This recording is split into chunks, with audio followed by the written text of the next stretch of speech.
Livro O Evangelho segundo o Espiritismo, de Allan Kardec. Capítulo 7. Bem-aventurados os pobres de espírito. Mistérios ocultos aos sábios e aos presunçosos. 7.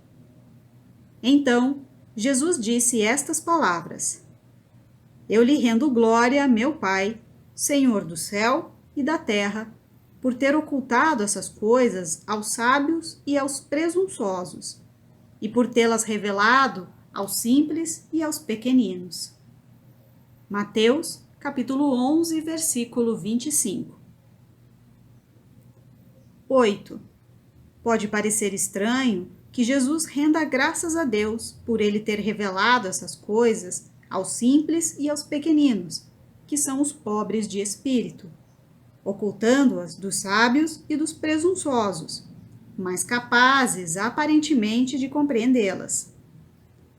É preciso entender que os humildes são aqueles que se rendem diante da vontade de Deus e não se consideram superiores a ninguém.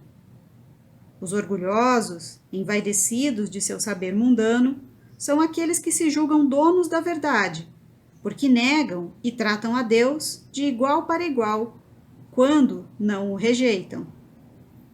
É por isso que Deus deixa para eles a procura dos segredos da terra e revela os segredos do céu aos simples e aos humildes, que se curvam diante de sua glória. 9. O mesmo acontece hoje com as grandes verdades reveladas pelo Espiritismo. Alguns incrédulos se admiram de que os espíritos se esforcem tão pouco para convencê-los. Os espíritos procuram primeiro aqueles que buscam o conhecimento com humildade e boa vontade.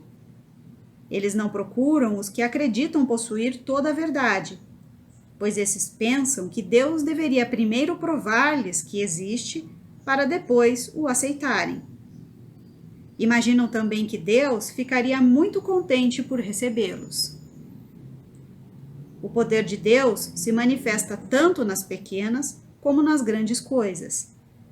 Ele não encobre a luz, ao contrário, ele a espalha com abundância por toda parte. Cegos são aqueles que não a veem. Deus não quer abrir os olhos dos incrédulos à força, uma vez que eles sentem-se bem com os olhos fechados. A vez deles chegará, mas antes é preciso que sintam as angústias das trevas e atribuam a Deus, e não ao acaso, a mão que lhes fere o orgulho. Para vencer a incredulidade, Deus emprega os meios que julga conveniente conforme os indivíduos. Não cabe ao incrédulo determinar a Deus o que deve ser feito e nem lhe dizer: se quiser me convencer, é preciso escolher essa ou aquela maneira, no momento mais adequado e de acordo com as minhas conveniências. Os incrédulos não devem se espantar se Deus e os espíritos, que são os executores da sua vontade, não se submetem às suas exigências. Perguntem o que fariam se o mais simples de seus servidores lhes quisesse fazer imposições. Deus estabelece as suas condições e não se sujeita às que lhe são impostas pelos incrédulos. Ele ouve com bondade aqueles que o procuram com humildade, e não aqueles que acreditam ser mais do que ele. 10.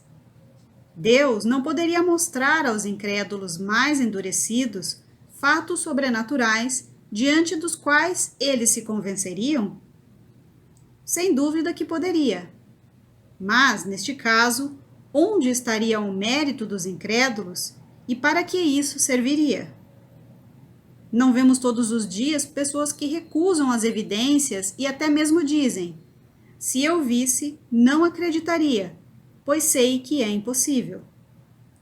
Se elas se recusam a reconhecer a verdade, é porque o seu espírito ainda não está suficientemente maduro para compreendê-la, nem o seu coração para senti-la.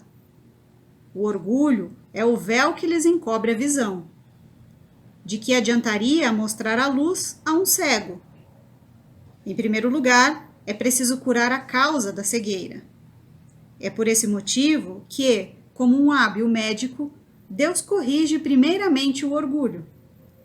Portanto, ele não abandona seus filhos perdidos, pois sabe que cedo ou tarde seus olhos se abrirão, mas quer que isso aconteça por vontade própria, quando, vencidos pelas aflições da incredulidade, eles se lançarão por si mesmos em seus braços e, como o filho pródigo, lhe pedirão perdão.